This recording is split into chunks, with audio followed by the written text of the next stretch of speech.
Live everywhere. Daily Co's Radio on netrootsradio.com presents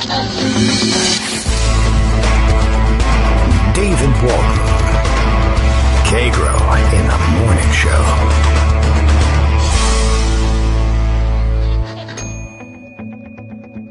Now, here's David Waldman.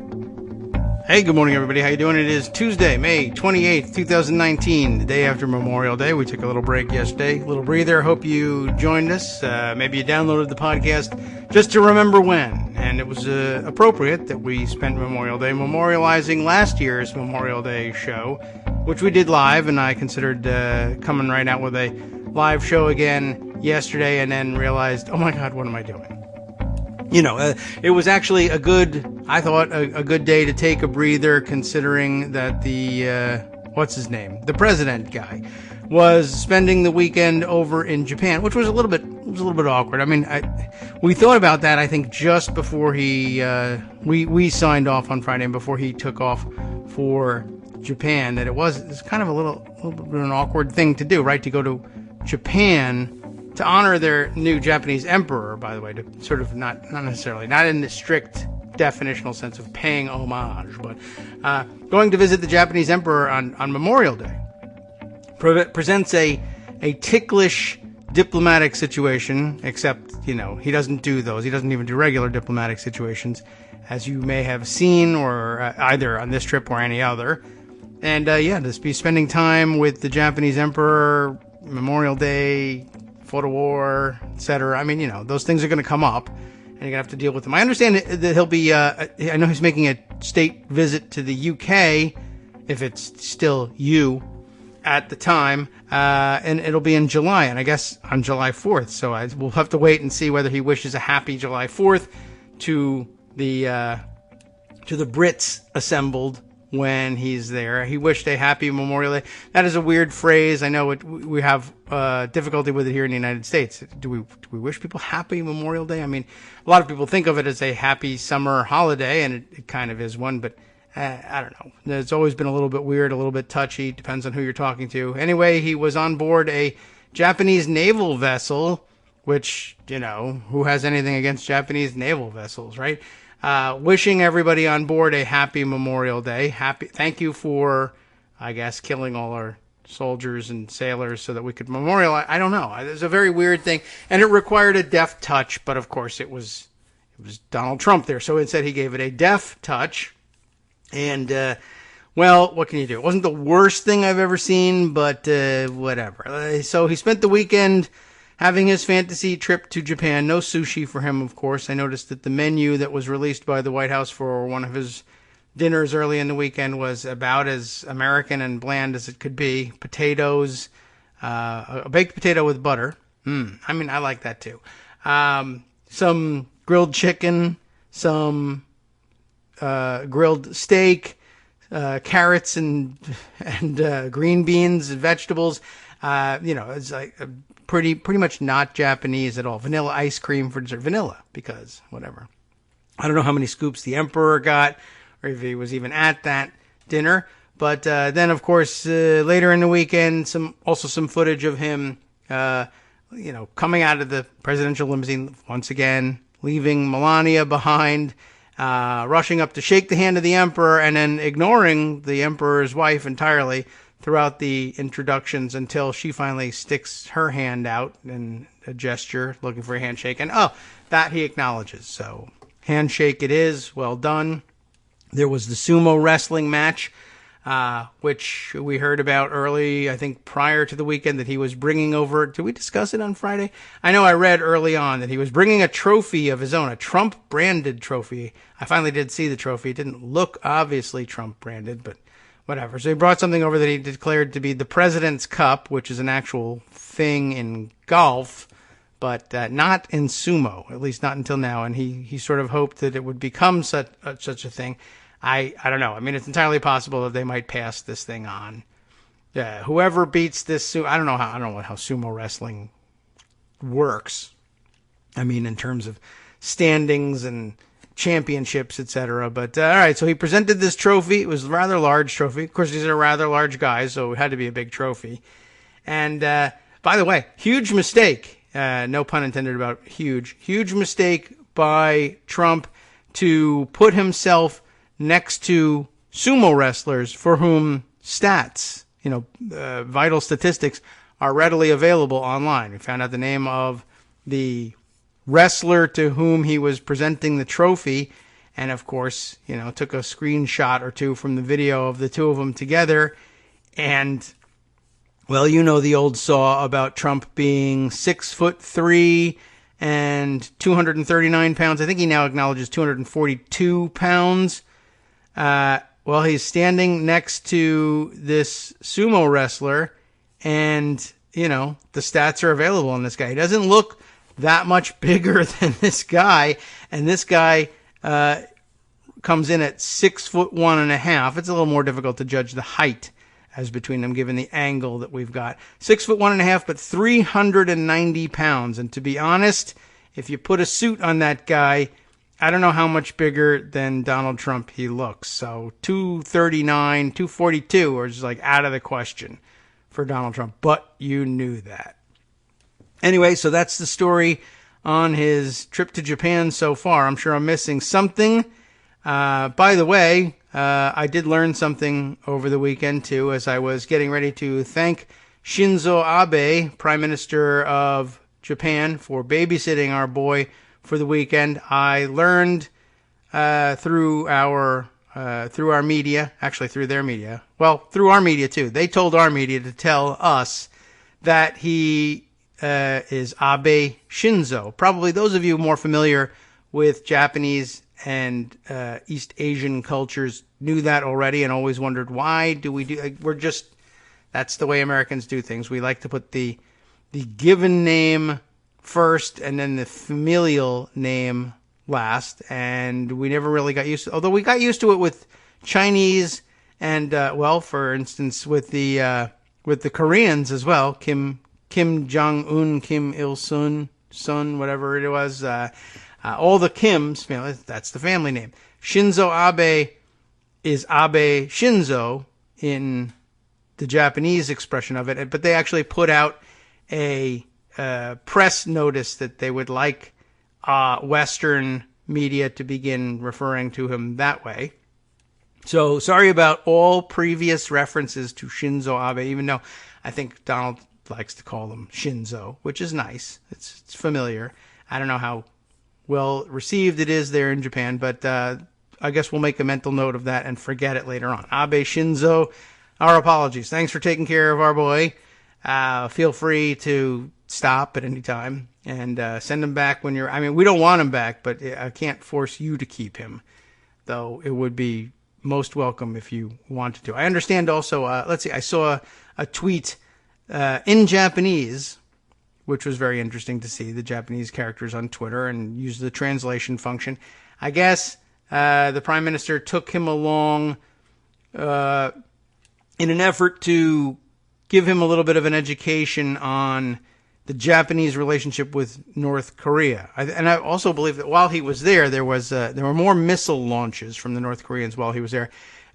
Trump pretty much blew them off and said, "Don't worry about it. I'm good friends with Kim Jong-un, and everything will be fine. This is just something he does from time to time," which is actually very frightening to the Japanese. And I don't know if they really, I don't know, maybe they like being reassured. The Japanese are acting kind of funny about Donald Trump, and I can't tell how much of it is authentic, how much of it is bots on Twitter, etc. But back to the Twitter item I saw over the weekend. It was Abe Shinzo bringing Donald Trump with him to sit down and listen to the stories of families who have had family members abducted by the North Koreans, like currently, not way back during World War II or anything like that, but currently. And they were in their best possible way, with their best foot forward. Abe Shinzo himself had tweeted that he was impressed by Trump's ability to sit and seriously consider the stories, which is sort of the minimum basic requirement. But for Donald Trump, that's a big deal. And I don't know. I don't know whether it made any impact or went in one ear and out the other. But I guess that's the subtlest way, I guess, the Japanese could come up with to let him know that the North Koreans not all good. I mean, we all know that, but you know how Trump is. He gets it in his mind that he's friends with Kim Jong-un and the guy can do no wrong anymore. So that was kind of interesting. Many other stories, I'm sure. I know at least 5 just occurred to me while I was telling that story, but none all that important. In fact, the major point for me of the trip overseas was that it kept things relatively quiet. They played some golf, fine. You know, you're not allowed to follow him around at that on the golf course anyway, so that's like a news blackout.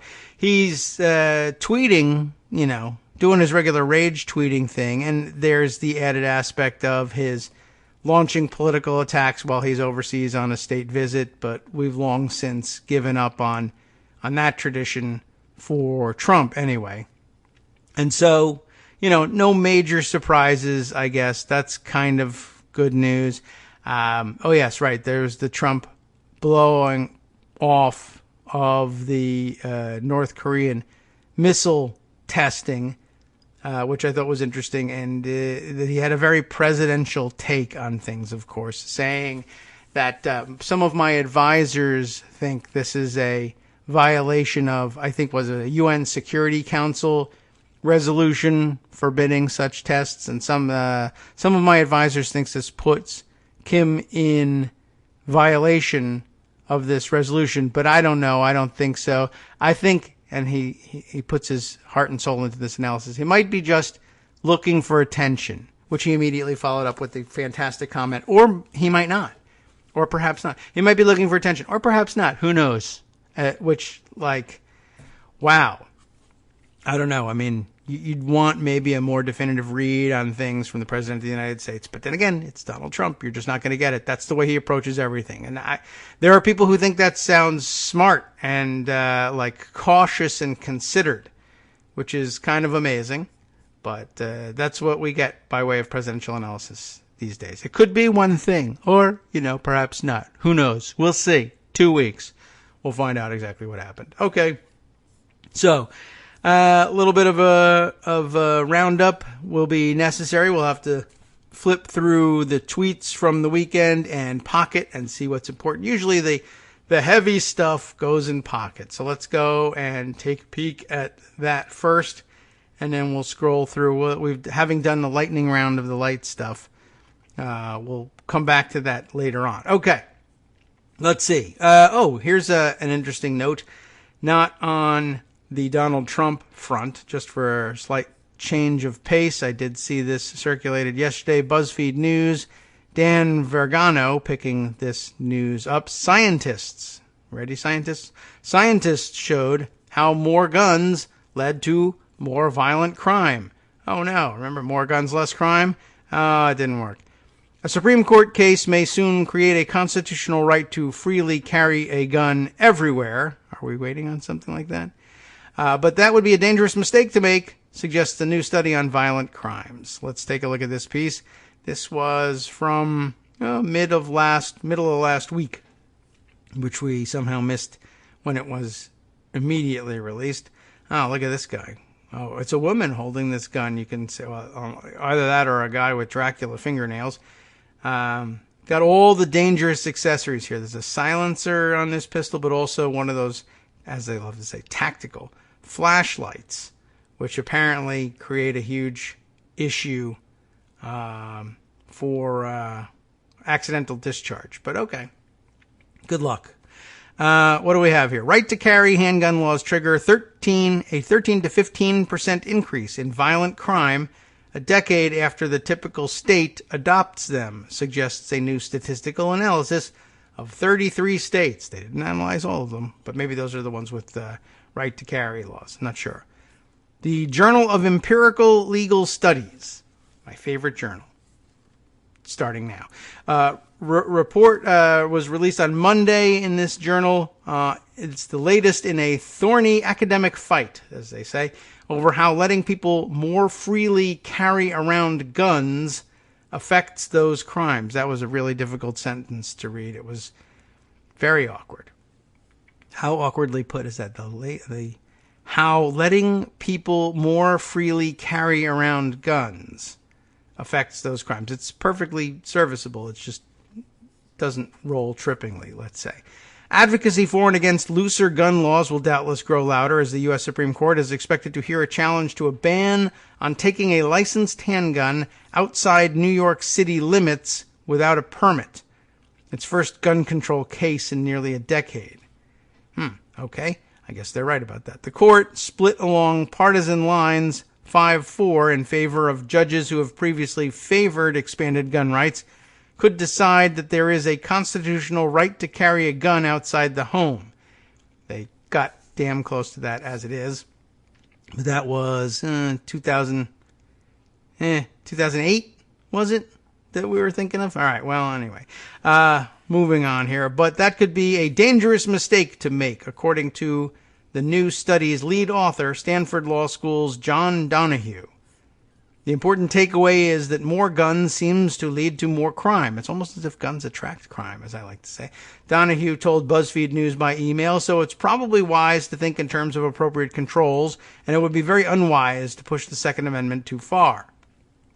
This long-running and contentious statistical debate began with the 1998 book More Guns, Less Crime by John Lott, Jr. of the Crime Prevention Research Center. Good job being wrong there, John.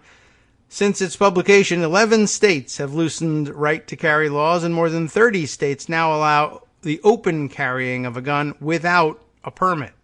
Did you know that? Up to 30 states, no permit at all, just put it on your hip. It's concealed that needs the permit. That's very interesting. Why is that exactly? You would think that open, I don't know, maybe let's ponder it for a little while. Open carry seems certainly more flamboyant and obvious. And I guess the thinking originally was, well, if you want people to carry concealed so that it's not obvious that that person is armed. And I don't know, I guess you need to have certain kind of but the training is in the mechanics of the use of the gun, not in how to, exercise restraint before using the gun. It seems to me like, I don't know, maybe the open carry should require more permitting somehow than the concealed carry. But that's not the case. We do it backwards for whatever reason. About 3.1 million people in the U.S. were victims of violent crimes, rapes, robberies, and assaults in 2017, according to the Bureau of Justice Statistics. In the new study, statisticians looked at right-to-carry laws' effects on those numbers by adding data from the 11 states that have adopted them in the last 15 years to create a record of 33 states that allowed citizens to carry concealed weapons from 1981 to 2007. Okay. The team looked at violent crime rates in all of the states, controlling statistically for the effects of policing, incarceration rates, poverty, and other demographic trends to estimate the changes caused by the right-to-carry laws. You never know how accurately they're going to be able to do that. It was really only after we had 14 more years of data and 11 additional adoptions of RTC, right-to-carry laws, that a clear picture emerged that RTC laws increase violent crime, Donahue said. Well, they certainly took their time at getting at it, so I guess they must have done it carefully. Or they're just procrastinators. I'm not sure which. For 23 of the 31 states adopting the laws, the increase in violent crime was large. For example, in Pennsylvania, where they cling to their guns, right? Up more than 24% in 10 years, while it's on the decline nationwide. Everyone should probably keep that in mind. And up by nearly 17% in Texas, where they were going to shoot you in the face if you even look at them wrong, right?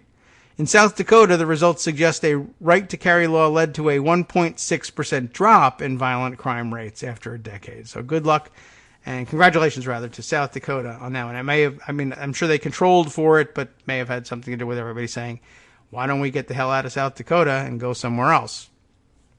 To jail all the people committing these added violent crimes, by the way, The average state would need to double its prison population, the analysis concludes. That sounds like fun.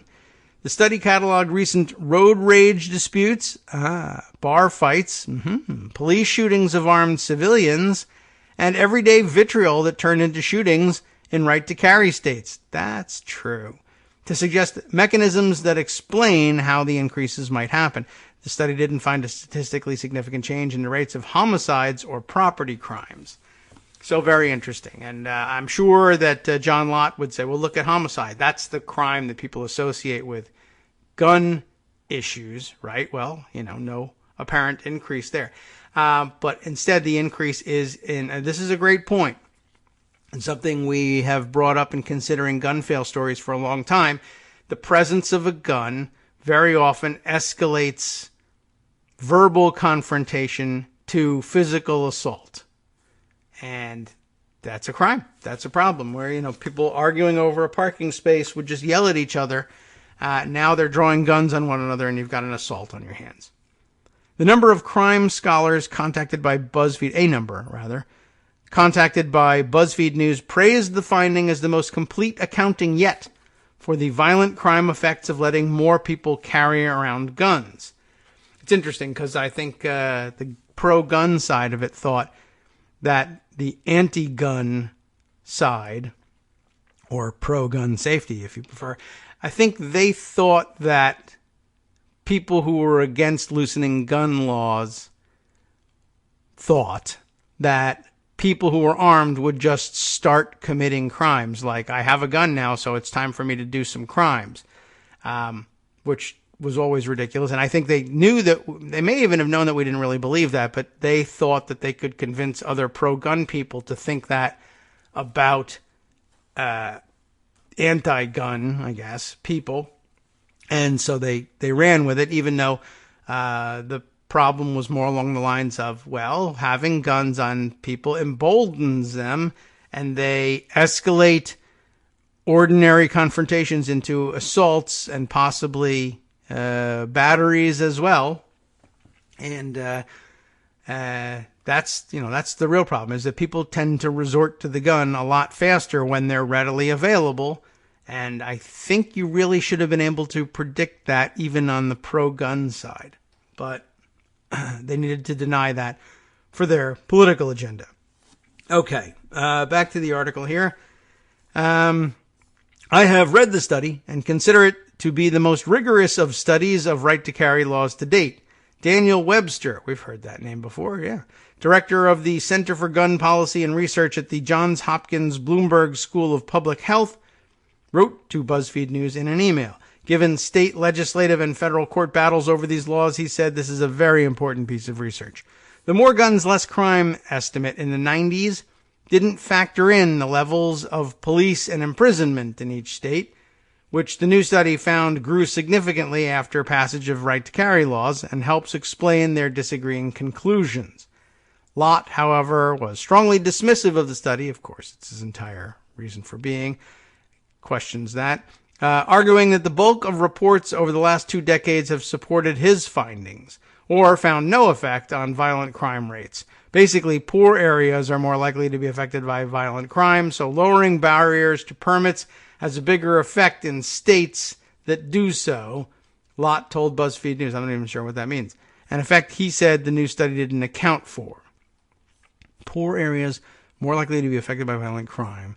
Lowering barriers to permits has a bigger effect on states that do. That still doesn't make any sense. He complained that more right-to-carry studies than his, finding no effect or reduced crime rates, have gotten no news coverage. However, Duke University criminologist Philip Cook told BuzzFeed News that a new study with better methods and data toppling an old incorrect theory is just an example of how science works. I like that.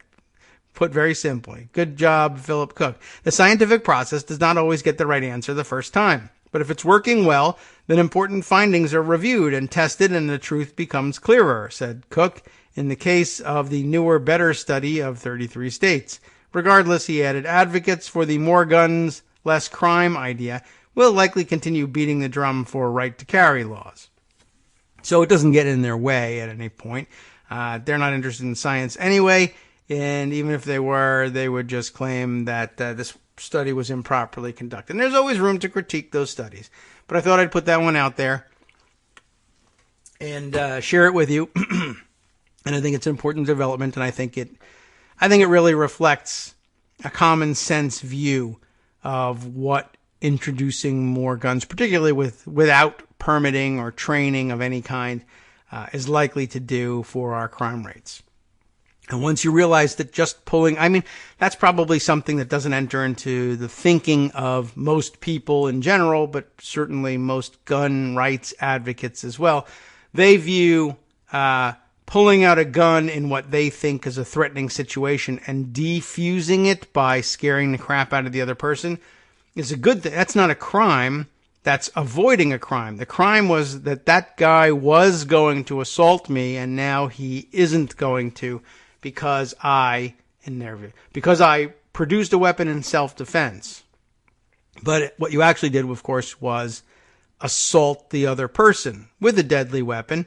And it depends on, I guess, how rich you are and what kind of lawyer you can afford. But essentially it comes down to your story that you were just walking along minding your own business when this other person assaulted you and you leapt to your own defense with a gun, and their story that you were having an argument about something and there was no assault involved until you pulled a gun.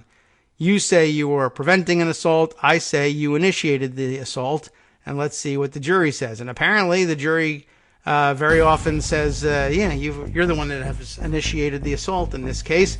And I'm sorry, but you're the guilty party here. And you have increased our crime statistics, which probably is at bottom what ended up driving gun rights advocates to start pushing for stand your ground laws. They didn't want to have to submit the case to a jury in the first place. Guns are good. Leave us alone. Hi, it's me, David Waldman, your host for Kagro in the Morning, with a brand new interruption to say thanks to all of you who support the show.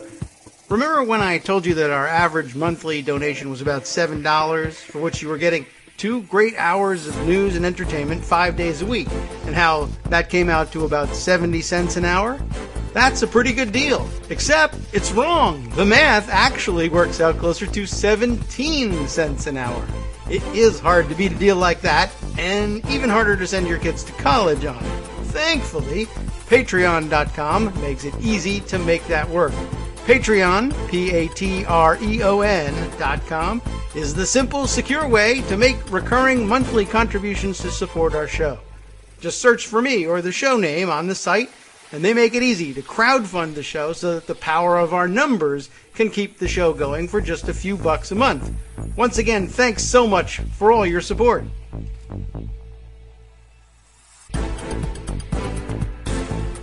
Welcome back now to the Kagro in the Morning Show here on Netroots Radio.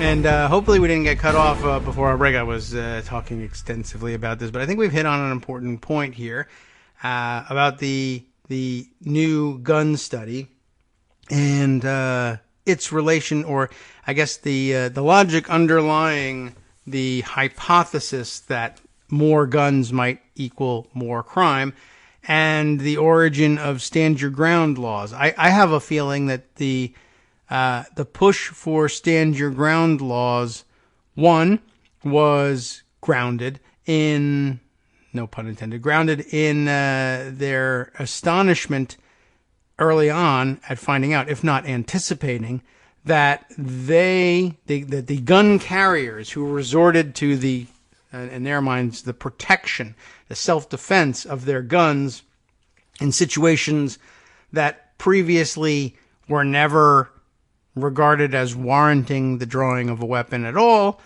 and in which a weapon would likely never have been drawn in the first place because of the barriers to everyday gun carriage, I don't know, that previously existed, just prevented these things from happening. But if an argument in a parking lot over a parking space escalates to the point where one party, according to their story, feels threatened enough that they would end up drawing a gun, you're probably going to get in court when you test this thing out. One person who says, I was assaulted with a gun. We were arguing about a parking space and nothing was, wasn't escalating to the point where any violence really was threatened. And then one person who knows that the magic words are, I felt threatened, and will start saying, I felt threatened, and basically alleging that the other person assaulted them verbally and that they responded in self-defense, and finding out that that doesn't always work, or if there are other witnesses who say, no, the more belligerent guy, as it turns out, was the guy with the gun. And that fits with some of our psychological profiling, admittedly, I guess, ungrounded in hard data, but anecdotal anyway, or just basic common sense that sometimes you see people argue about these things all the time.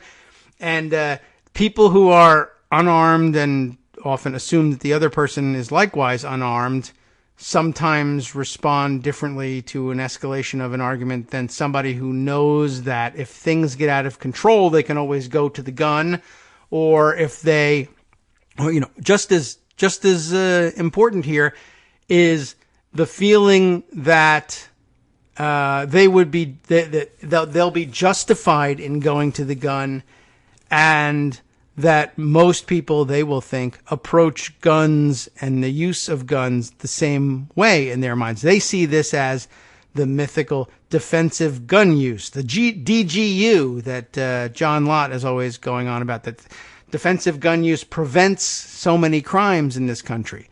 But a lot of those crimes, I think, are possibly imaginary, though they try and turn them into documented crimes by alleging at trial that they were acting in self-defense. But they probably found early on that it didn't always work, and that most people were still of the mindset that there ought not to be readily available guns for everyone, and that pulling a gun over a parking space was an absurdity, if not an atrocity.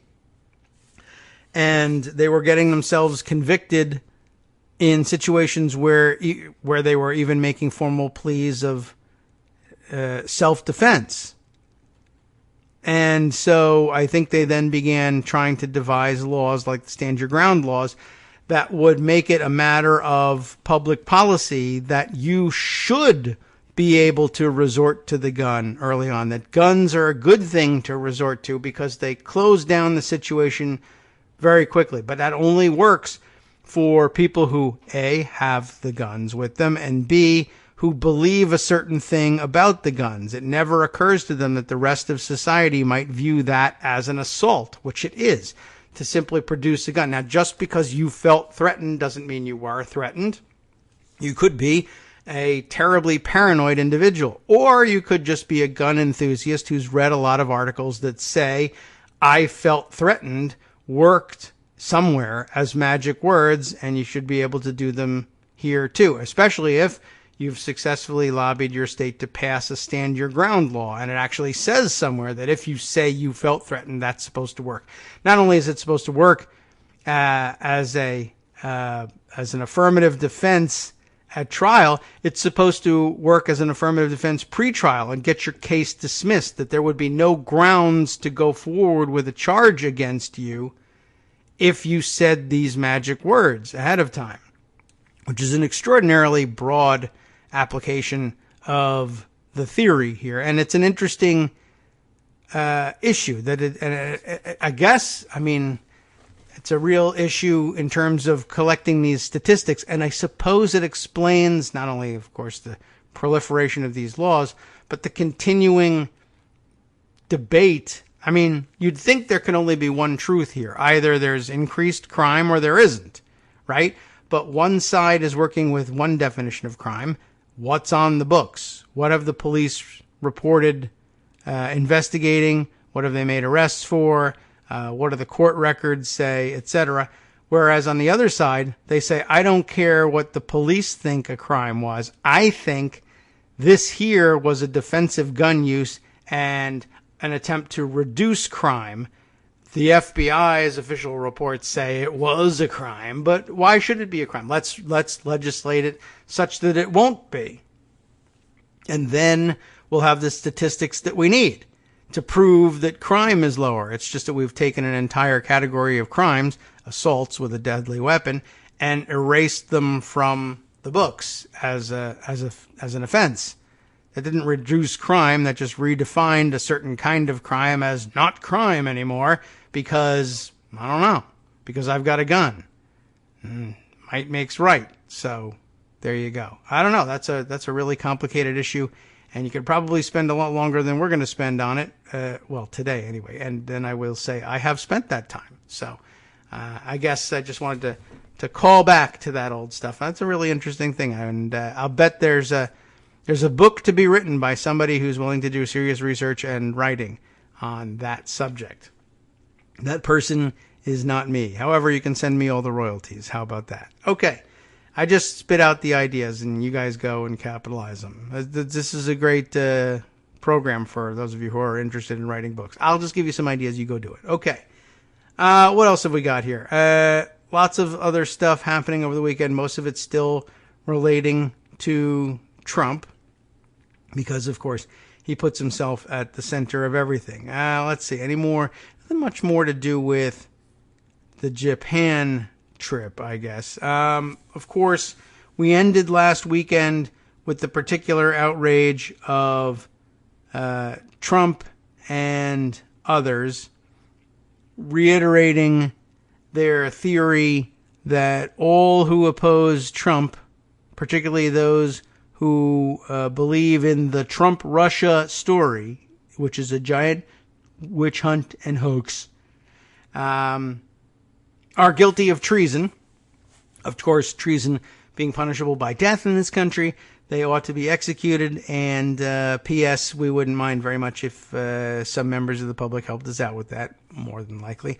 But in addition, they're continuing in the White House to make the case, well, I mean, they think they're making the case, that all the investigation is going to be a waste of time anyway. We already know that everybody's guilty. There was a comment from Sarah Sanders. I happen to have The Hill's reporting about it here because The Hill are fantastic shills for their product and get these headlines in front of me all the time. They do a great job of it, even if they do sometimes a lousy job of reporting. Sarah Sanders, quoted here, "We already know that there was an outrageous amount of corruption at the FBI.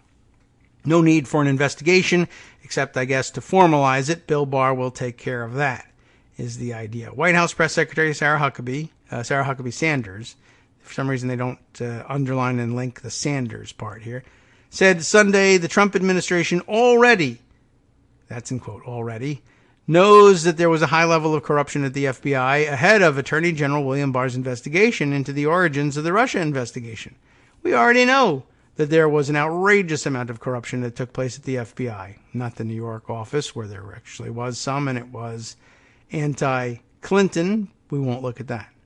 They leaked information. They lied. They were specifically working to take down the president, trying to hurt the president, Sanders said on NBC's Meet the Press, which was just amazing because I think at some point Chuck Todd made a big deal out of not having idiotic liars on his show going forward, but then he went ahead and did this one anyway for some strange reason.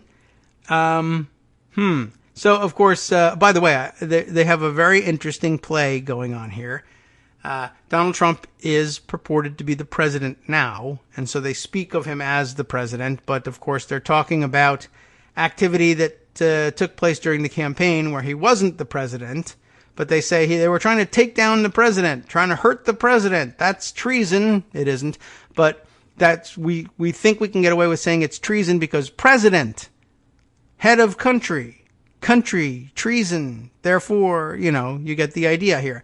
But of course, taking on a candidate like that, it's clearly it's not treason. The guy isn't president yet. It's a lousy thing to do if it actually happens, and it undermines our democracy. Perhaps if if everything that they're alleging is true, but what it isn't is an attack on the country. It's just an attack on a guy that says he wants to run for president of that country, and, that's not the same thing.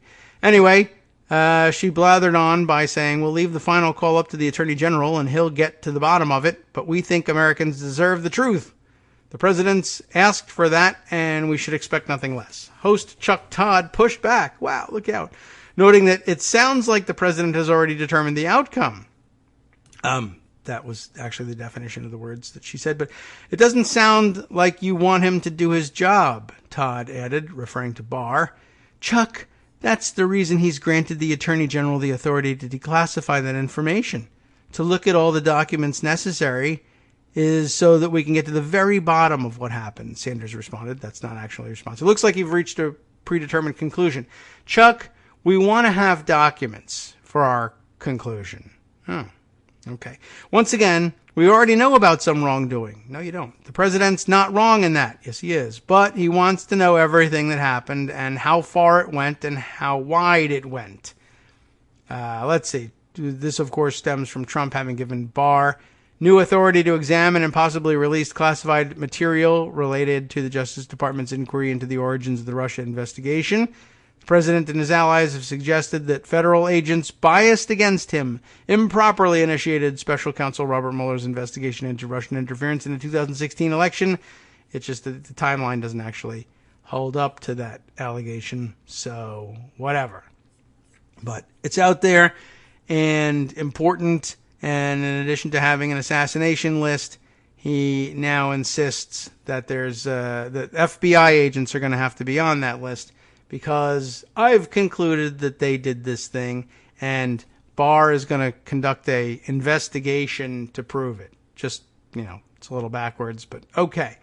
By the way, speaking of his public enemies list, let's just lean on someone else's more organized thoughts about the subject as soon as we get rid of all the pop-ups in the way of it. Daily Beast's David Lurie, Lurie, has produced this piece last week. Trump's public enemies list is itself an impeachable offense.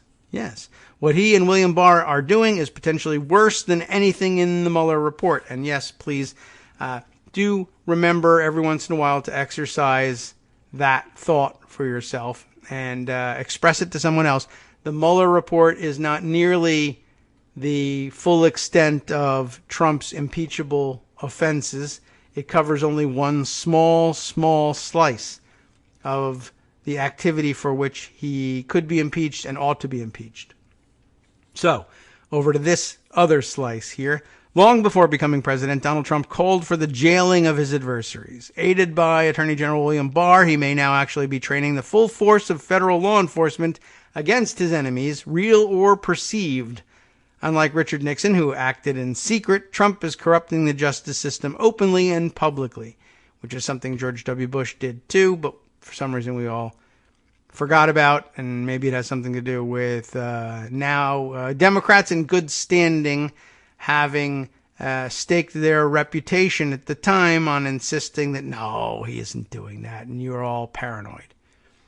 And the seriousness of such a presidential abuse of power and its potential for undermining the constitutional order could well surpass any of the crimes detailed in the Mueller report. Indeed, the Congress long ago recognized that such misconduct can merit impeachment. Trump's desire to investigate the investigators who uncovered the Russian plot to elect him president has taken on a very special urgency. Oops, I added a very. Since the release of the Mueller report, with Trump repeatedly accusing government officials of treason, and the White House declaring this whole thing was a takedown attempt at the President of the United States, which he wasn't.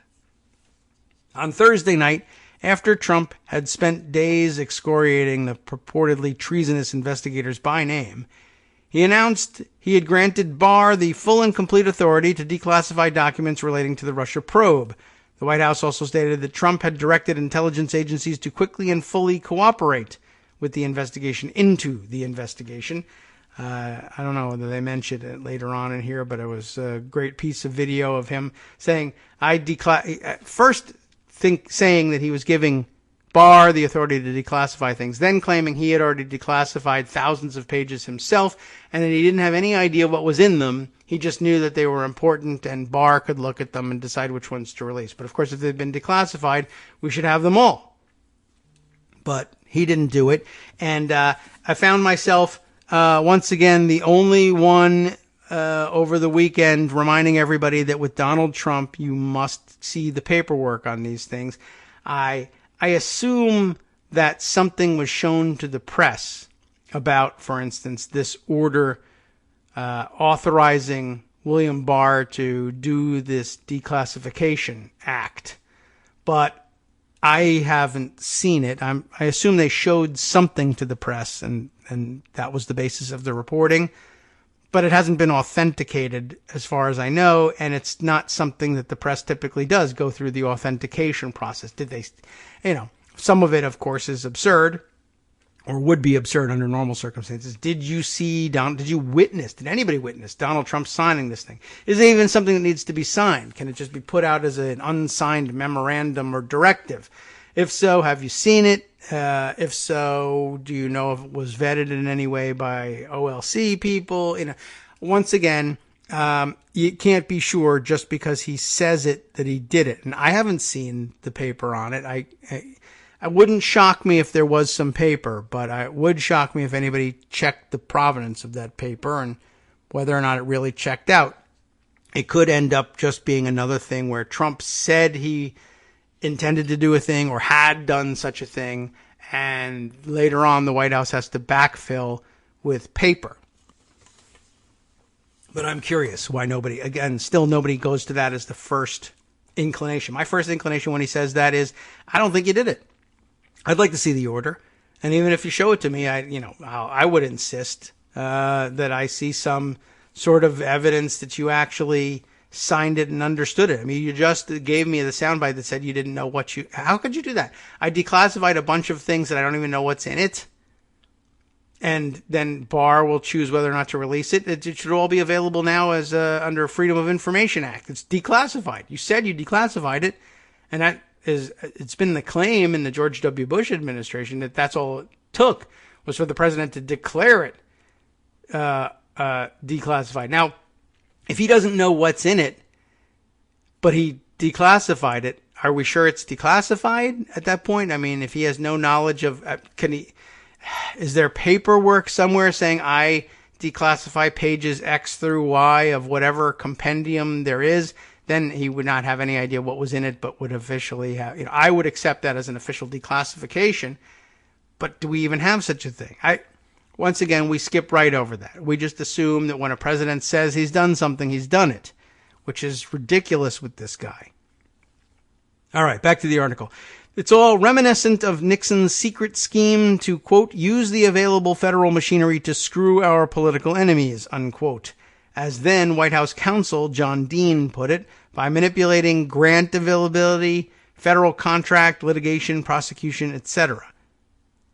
Dirty stuff. Nixon directed the IRS to provide potentially damaging information against some of his enemies. What an idea. Although the agency's commissioner refused Nixon's demand, the scheme became part of the impeachment case against Nixon, which accused him of illegally endeavoring to obtain information from the IRS in violation of the constitutional rights of citizens.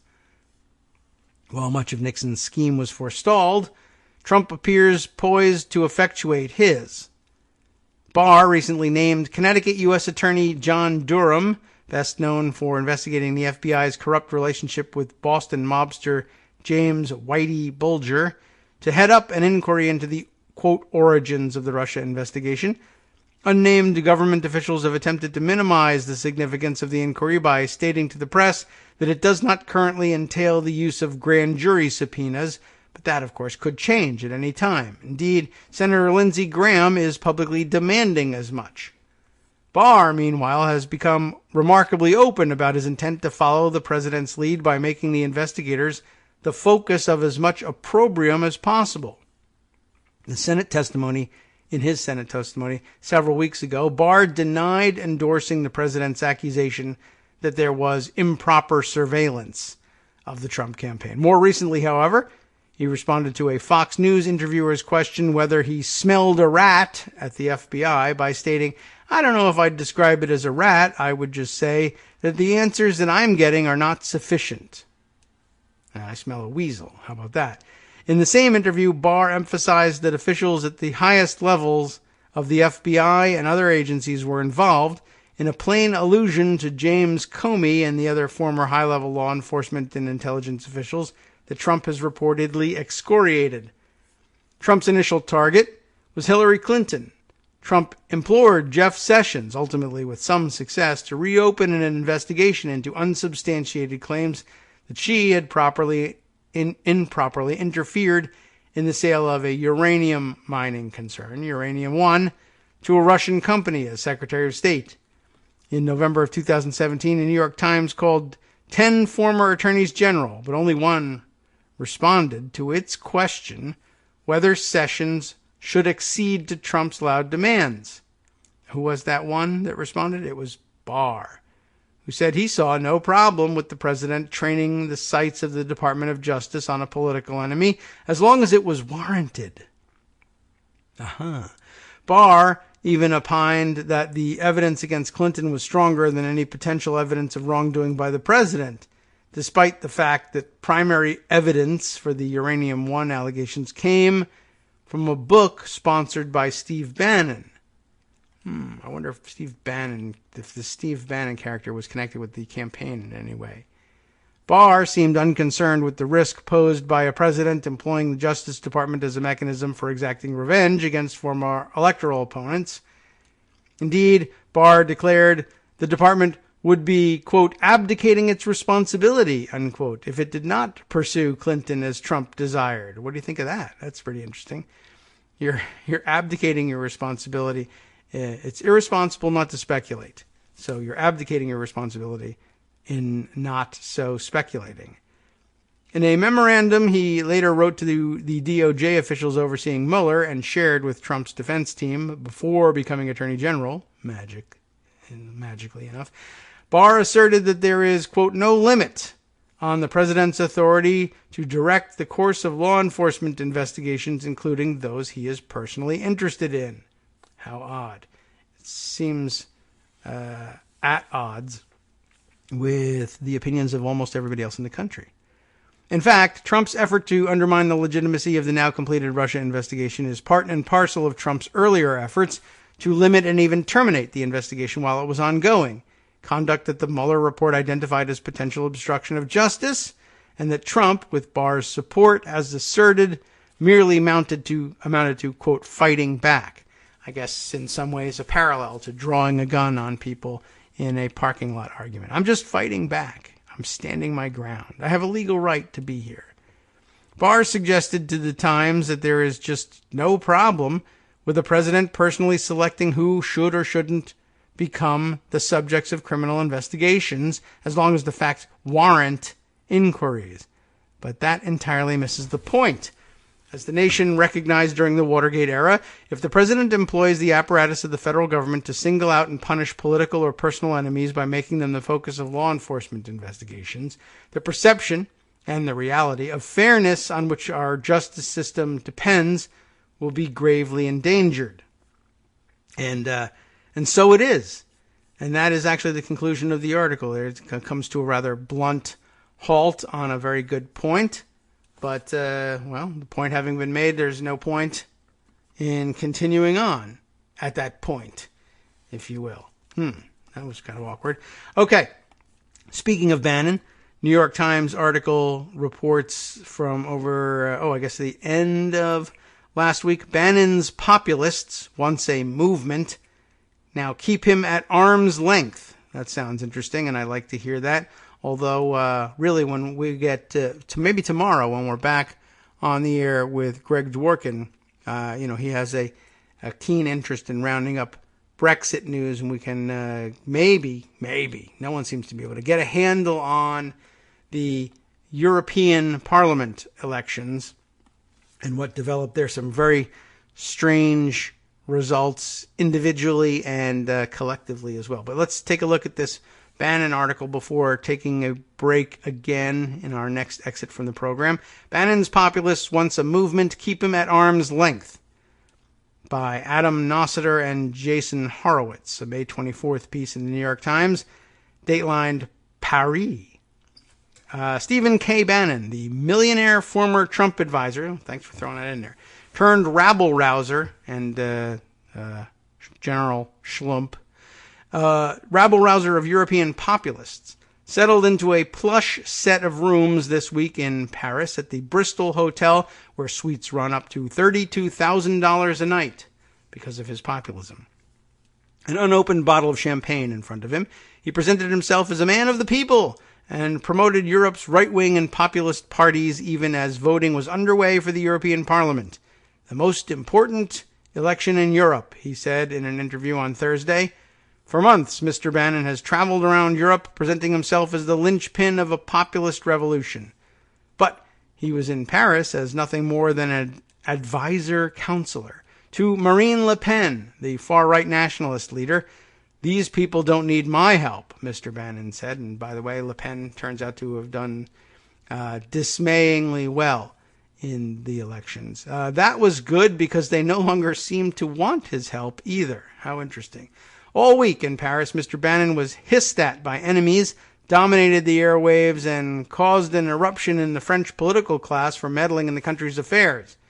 He was kept at arm's length by allies, perhaps most surprisingly, even by those from the far right, whom he has tried for months to pound into a Europe-wide populist rebellion. I think they just thought it was best for their optics if they stayed away from him, but they clearly were interested in the message.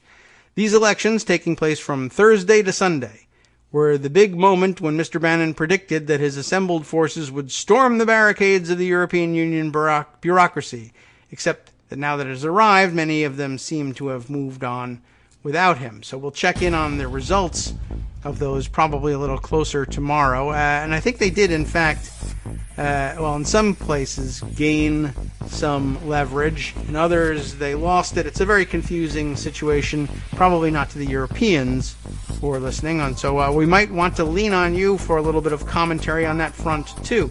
We'll continue a little bit later after this break with this article and perhaps a little more about those elections, if we can dig up good stuff.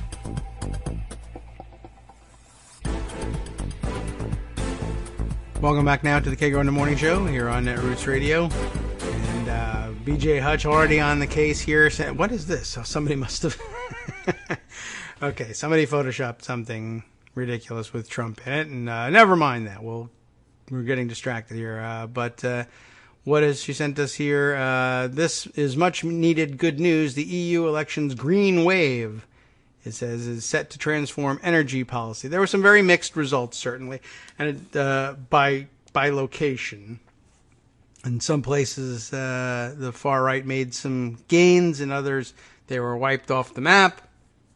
So we really have to kind of round things up here. But let's continue with the Steve Bannon place setter here. Mr. Bannon's presence in France had become so toxic that Ms. Le Pen, the leader of the former National Front, rebranded as the National Rally, that's wise, did not meet him. She told the French news media that he, quote, was playing no role in the campaign, unquote. He's probably claiming credit for some of these successes now, though. Though Mr. Bannon did meet with some of her associates at the Bristol for a year in often similarly lush hotels across Europe, in Italy, Britain, Hungary, and the Czech Republic, Mr. Bannon had promised polling for his far-right fellow travelers. He promised to hook populist parties up with financiers. He promised experts in campaign data mining. He promised a global clubhouse based in an associate's Brussels mansion. Oh, like the one he used to maintain in Washington and maybe still does. All I'm trying to be, Mr. Bannon said in a March interview in the Hotel Grand Savoia in Milan, is the infrastructure globally for the global populist movement. Only just trying to be the nucleus of the whole thing. Okay. No alarms go off there. Let's see. What did this remind me of as I was reading something? Oh, yes, right. So there's a tweet storm or two on the subject. Okay, let's see. But in the home stretch before the elections, a distance began to grow. This month, Matteo Salvini, the leader of the Anti-Immigrant League Party and one of Mr. Bannon's earliest recruits, held a rally in Milan of European populists, including Ms. Le Pen.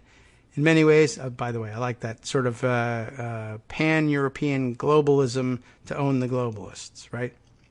In many ways, it seemed the manifestation of the movement Mr. Bannon had been prophesizing in his endless media scrums, but Mr. Bannon was not there.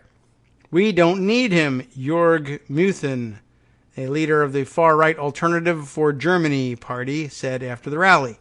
The reasons Mr. Bannon is not needed now have much to do with the contradictions of his nationalist internationale, as critics call his movement. Yes, see?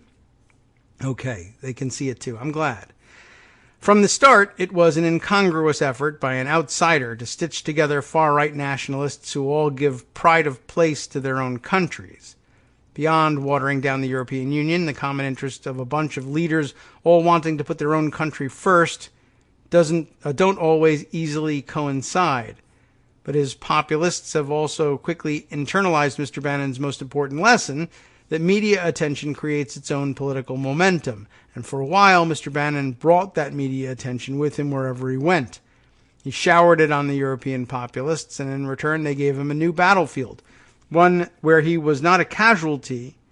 He had been fired by President Trump, but a player, and where he could get more press for himself. Small wonder. I'm just an American in Paris, Mr. Bannon said, as he held court at the Bristol, grinning at the obvious understatement. He declined to reveal how much he had paid for his set of rooms, because he didn't pay anything. Somebody else paid for that, I guess the Mercers did. Denied that it contradicted his Tribune of the People persona, and insisted that the looks was really all about, quote, efficiency, you see. Yet the stormy reaction to Mr. Bannon's presence in Paris this week spoke volumes about a delicate moment he has helped create in America's relations with Europe generally, and with France especially. The presidency of Mr. Trump, his former boss, who remains deeply unpopular in France, has infused the old alliance with insecurity and bitterness. Much of the ruckus that accompanied Mr. Bannon this week was based on a mutual misunderstanding. His lack of French gives him a sometimes shaky comprehension of local political life, and the French often have an equally fantastic notion of American politics. Still, it all seemed a far cry from Mr. Bannon's oft-staged grand design to engineer the Federation of Europe's far right. Even he barely spoke a word of it during an hour-plus interview. The idea of my being here as some kind of puppet master, it's just not true, he said. I don't talk to the president, he said of Mr. Trump, and called Ms. Le Pen just a personal friend and colleague. Yet if Mr. Bannon's goals were disruption and attention, he had richly succeeded, though possibly at the expense of his erstwhile far-right allies. President Emmanuel Macron and the philosopher Bernard-Henri Lévy denounced him by name, which also served as a slight to Ms. Le Pen, and 5 current and former presidents of the French Parliament signed an angry op-ed condemning his unwanted meddling. To fight a Europe held responsible for all our woes, we're supposed to follow the orders delivered from a suite at a luxurious Paris hotel by a shadowy advisor to Donald Trump, recycled as a freelance lobbyist for the Populist International, they wrote. The nation, united, will not take orders, they said. Trying to drum up support for his own forces, Mr. Macron told local journalists that he saw for the first time connivance between the nationalists and foreign interests, whose goal is dismantling Europe. Lobbyists like Mr. Bannon, close to the American executive, are saying it, he said. In fact, the far-right's ties to Mr. Bannon had handed Mr. Macron a golden opportunity to depict Ms. Le Pen's party as controlled by foreigners. That is an odd and vulnerable place for a nationalist party to be. Except there's no shame, so they probably won't feel it. There is a strong, persistent anti-American vein, said Jean-Yves Camus, an expert on far-right movements at the Fondation, I don't know how they say the Tion, the foundation, I guess, Jean Jaurès, I guess. Terrible with French. The Research Institute in Paris. And a great way to hit the national rally is to portray it as the double foreigners party, American and Russian. No winners there. Mr. Levy, for his part, stood on the steps of the, remember this one, Élysée Palace, after a lunch with President Macron, declaring himself upset to see Europe, quote, corrupted from the inside by little populist thugs manipulated by Mr. Bannon, unquote. Mr. Bannon chuckled. French guys throwing their toys out of the pram, he said, because pram, he's so English. He's so continental now. Mr. Bannon is pram. The disdain is strictly mutual. Mr. Bannon concentrated much of his fire on Mr. Macron, insisting that the French leader was going to lose big in the European Parliament elections. And I do think he did. I don't know how big. He lost, though, as far as I'm able to tell. Or at least from what I gathered. Maybe I read it wrong. I still don't think I have a firm grip on what happened. We'll turn back to it tomorrow. Macron, he said, is a product of the system. Boo, system. Rawr. The globalist system, of course, of free-moving capital that had betrayed working-class voters, valiantly championed by Mr. Trump, no way, in Mr. Bannon's restless farrago.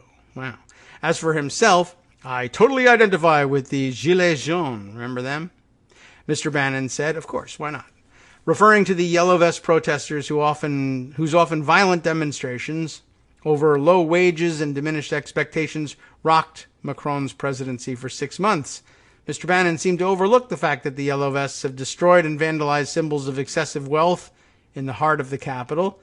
Had they been allowed anywhere near the Bristol, 2 blocks from the Élysée Palace, in one of the most heavily protected zones of Paris, they might have trashed it. We don't know. Sometimes they don't care about hypocrisy.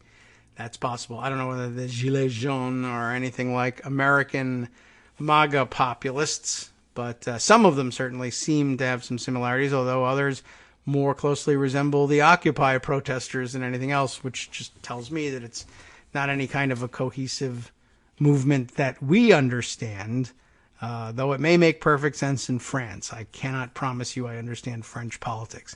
All right. Let's see. I mentioned that there were a couple of things I had seen on Twitter which were of some interest and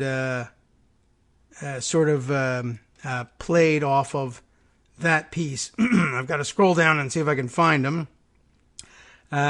Yes, and here's one of them from Zeddary, Zeddary, who currently explains compliments the moniker as Zedediah Springfield. This from, about 19 hours ago now, so yesterday. People can scream hypocrisy, but this, we'll find out which this is, but this is precisely the world that Trump, Farage, Putin, MBS et al. Seek to build. A powerful elite that can freely mingle, travel, hide vast wealth in each other's countries, but hard borders and cruel nationalism for everyone else. And a great term coined here, great coinage, jet-set fascism. And I mean, how could you fail to follow up on the story of Steve Bannon holding court at a fancy Paris hotel on behalf of an international anti-globalist populist movement, but by citing jet-set fascism.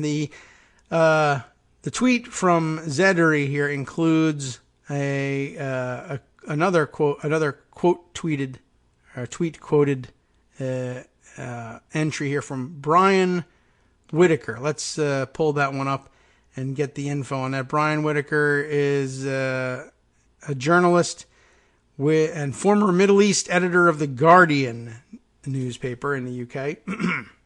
And the tweet he selected here is one noting a Brexit party candidate. Remember them?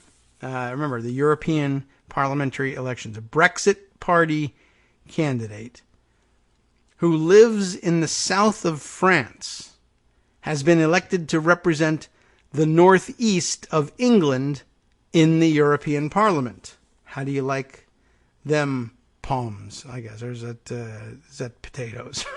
What's apple? I don't remember. How do you like them apples? If only I spoke French, I could help you. I know it in Spanish. It's manzana, right? Well, that's no help.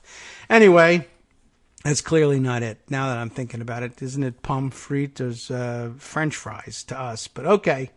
Apple. Somebody give me the word for that. All right. One of you Canadians must know it. So it's connected to this article about you want to find out about the guy, or should we read the tweet storm first? Let's open up that article and see if we can get back to it later on. But it's a very interesting. How do you like that? He lives in the south of France, but he's run for office based in the UK, which I guess he can do by virtue of the European Union's general scheme of things. But he's running as a Brexit candidate, so I don't know what to tell you.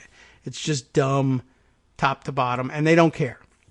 That's the point that Zeddery here is making, is that the charge of hypocrisy doesn't bother them anyway, so they just, bulldoze right past it. So people can scream hypocrisy, but this is precisely the world that these kind of guys seek to build. Powerful elite that can freely mingle, travel, hide vast wealth in each other's countries, etc. But hard borders and cruel nationalism for everyone else. Jet-set fascism. They know damn well the benefits of an interconnected world. Certainly Bannon does, right? He's seeking to exploit it right now. They only seek to keep it for themselves. And the extreme of it is when autocrats use that privileged global freedom to silence dissent. Khashoggi, Novichok, Erdogan's assault on protesters in D.C. All infinitely greater violations of sovereignty than any migrant desperate to live, met with little scorn from Trump and others. Okay, so how do you like that? I thought that was a pretty good point and well taken. I think there were probably a few more. What else do I have in mind here? I think that actually encapsulated both of the thoughts that I had as I was reading through the piece on the on Bannon here. But maybe now would be a good time. Let's just take a look at who's this guy from the Brexit Party. The coverage in the Independent here by Tom Embury Dennis here. Height of hypocrisy, as if that bothered them. New Brexit Party MEP for Northeast England lives in the south of France. It is Palm. Is that right? Okay, Scott tells me. So what am I thinking of? Oh, potatoes are pomme de terre. Is that right? Michael Musson tells me. Palms is apples. Pommes de terre is potatoes. See? France, please.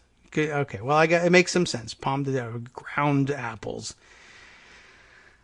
Okay, or earth apples? Which would you prefer as the translation there? All right, well, okay. At least I figured that was in my head for some reason, but I just thought huge idiotic mistake was the reason. But apparently minor idiotic mistake is what put it there. Okay, so what are we looking at here? A Brexit Party candidate who lives in the south of France, has been elected to represent the northeast of England in the European Parliament. Brian Monteith, Monteith, a former Conservative member of the Scottish Parliament, is one of two pro-Brexit candidates to win in the region after Nigel Farage's insurgent party pulled off a major victory in the EU elections on Sunday night. He will be joined in Brussels by John Tennant, a former aide to Mr. Farage, that sounds bad, who once praised a UKIP MEP for using a Nazi slogan to insult a German colleague. You pwned the Germans. That's, I guess, how you got elected there. Jude Curtin Darling. It's Kirton hyphen Darling. I love those hyphenated names over in England. A Labour MEP who retained the region's third and final seat said voters had elected, quote, a man who cares not for this region. That's strong words, I guess. I think it's the height of hypocrisy that somebody who's standing on a platform to remove free movement from the young people of this area actually benefits himself from free movement by living in France and commuting between London and his home in France for work, she said. Yeah, and it is, but that just doesn't bother them, so that's the way it goes. In a notice of election, which includes all candidates' addresses, Mr. Monteith is listed as living in Trevien. I'm guessing Trevien, a village with fewer than 200 residents, according to a 2016 census. Sounds hotsy-totsy.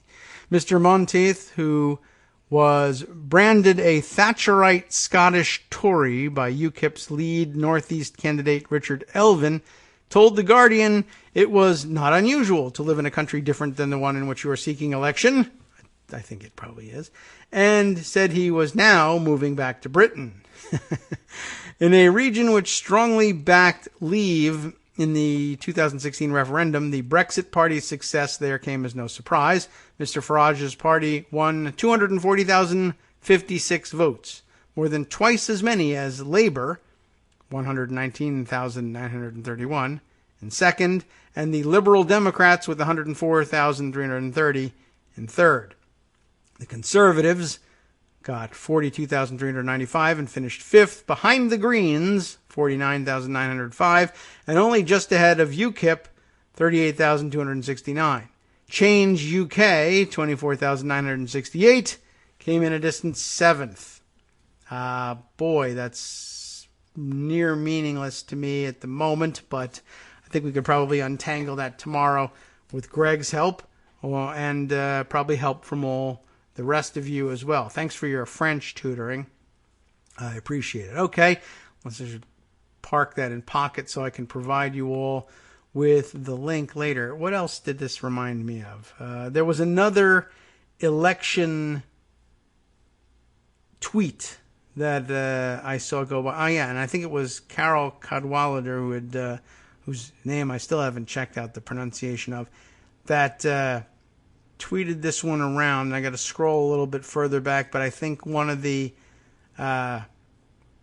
observations she had made was that, there it is, in case we missed this particular triumph for democracy, as she puts it. Let's open this one up. She tweeted the other day, exciting, Cambridge Analytica's Alexandra Phillips is now a member of the European Parliament. Cambridge Analytica holding a seat now in the European Parliament. That can only go well. Okay. And by the way, interesting development here, not often seen. There were, in fact, two different candidates by the name of Alexandra Phillips running for that seat. One as a member of the Brexit Party, the one we're talking about, and one as a member of the Greens. So that's a little confusing, and I'm not certain whether that was anybody's plan or not, but it's unusual, I think, to say the least. All right, so two tidbits from the European parliamentary elections is about as much on that subject as I can handle without doing some offline research in between then and now, and maybe that's how I'll be spending at least part of my time between today's show and tomorrow's. All right, back to Pocket to see what else we can pick out to share for you here. Yes, heading into the weekend, this is sort of like, I don't know if anybody needs any reminding of this one, but I guess maybe to set the table for more Trump news during the rest of the week, I have Brian Beutler's piece. It's always wise to recap with Brian here. The guardrails have failed. I think you probably know what's coming in this piece, but let's just tick off some of his recounting and thinking. He very often organizes things for us in useful ways. For all it lacks in urgency, the rote approach House Democrats, yes, remember those guys, have taken to investigating President Trump appeared, at least briefly this week, meaning last week, to be overwhelming him. There was some evidence of movement here. Trump abruptly threatened to harm the public interest on Wednesday unless Democrats ceased their inquiries, and House Speaker Nancy Pelosi attributed his meltdown to the fact that her efforts are dragging his finances slowly into the public light. That, of course, his threat not to work with anybody or sign any infrastructure bills because Democrats were being mean to him, harm the public interest because of that, unless they ceased their inquiries. There is some truth to her assessment, that is, Pelosi's assessment that she's causing a meltdown. 2 federal judges last week, I'll amend, upheld subpoenas Democrats have issued to Trump's accountants and lenders seeking his financial information. You remember those stories. New York State, of course, passed legislation that will allow Congress to obtain his state tax returns. The House Intelligence Committee just secured access to counterintelligence findings of the Russia investigation, which may include financial information.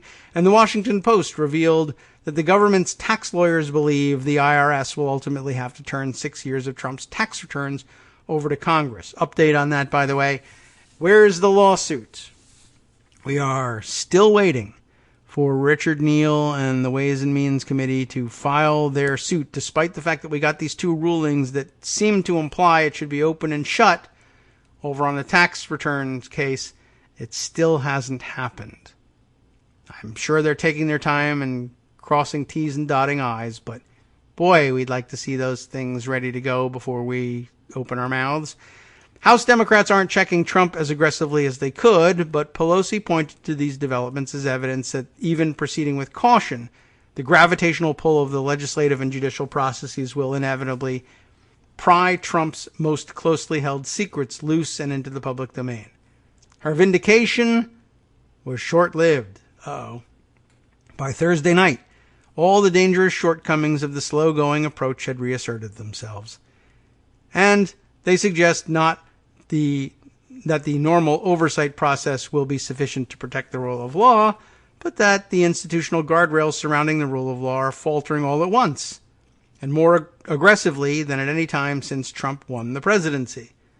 The most alarming news came in an announcement from the White House press secretary that Trump had granted Attorney General William Barr the unilateral authority to declassify any information about the Russia investigators that he wants, including, reportedly, their sources in Russia.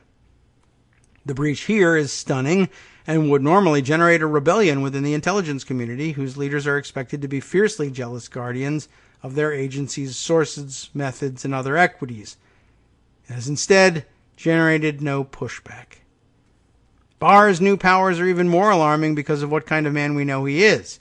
He's repeatedly abused his existing powers to help Trump and threaten Democrats politically through the selective release of information designed to mislead the public. We should expect him to use this new power to frame Trump's political enemies, most of whom will be legally obligated not to defend themselves, right? Don't forget that part. This wouldn't be such a troubling risk were really other institutional counterweights holding up well, but the national media has thus far proven to be an easy mark for Barr and has shown little indication that it will treat his pronouncements with the extreme skepticism they deserve.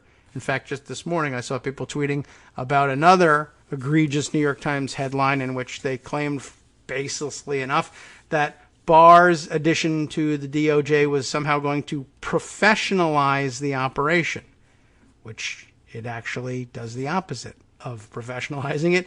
It politicizes it. Democrats in Congress could also neutralize this threat. Certain congressional leaders are entitled to view all intelligence Barr is about to receive and are immunized by the Constitution to disclose all of it. This would be a drastic step, but more than justified, both to protect Trump's targets from selective smearing or prosecution and to prevent the Trump administration from deploying the findings of the intelligence services for partisan political advantage. But nothing Democrats have done since Trump came to power suggests they have the fortitude to do something so extraordinary, and they will likely bind themselves to norms Trump and Barr have gleefully jettisoned. By not acting more aggressively, House Democrats created an incentive for Trump and others to run roughshod over them. On Thursday, the Washington Post noticed the bottom feeders of the online world, online right in particular, circulating footage of Nancy Pelosi that had been doctored to make her appear drunk. By Thursday night, Republicans, including Trump and his servants on Fox News, were engaged in a coordinated effort to spread similarly doctored disinformation, confident that social media companies would not step in to remove the footage, as indeed they have not. At least not before millions of people had seen it, and that House Democrats would not move with any urgency to shame those companies. Just as they did 3 years ago, every institutional leader who has been beseeched to take the threat to democracy more seriously has taken false solace in the polls, which for now show Trump losing to every leading Democratic presidential primary contender. What could go wrong? Good question, always. Repeatedly, over and over. Same question we always ask, and same question we always are surprised by the answer by. We'll be right back. Hi everybody, it's me, David. Let's change things up from the old fundraising pitch for just a minute and talk instead about how you can be a part of our show. If you've got a smartphone or any other electronic recording device, why not sit down and record a segment for us? Read us an important article and give us your take. Read one of your own original essays, or even just give us your commentary on something you'd like to share that's important to you. Then send the file to me at kagrox@gmail.com, and I'll try and work it into the show. Short segments, a few minutes in length, are easiest to fit in. And of course, I can't always guarantee that I'll be able to play everything, but if you've ever shouted at your radio or TV about something you wish was being covered, here's your chance to change that. Make the show your own. Send your submissions to me at kagrox@gmail.com.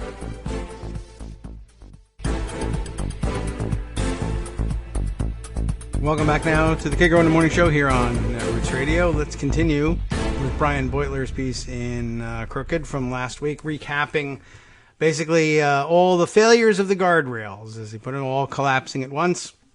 We left off by noting that just as they did 3 years ago, every institutional leader who has been beseeched to take the threat to democracy more seriously has taken false solace in the polls, which for now show Trump losing to every leading Democratic presidential primary contender. What could go wrong? We wonder.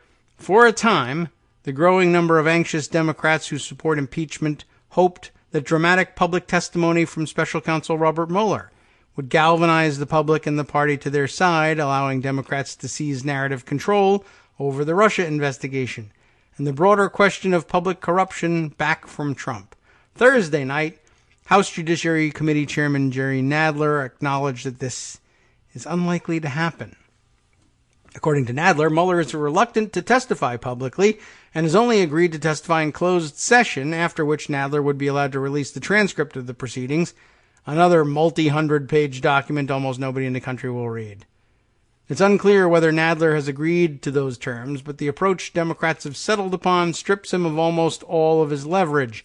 Nadler can threaten to subpoena Mueller, but Mueller remains a DOJ employee and is thus bound by constraints Barr might place on his testimony.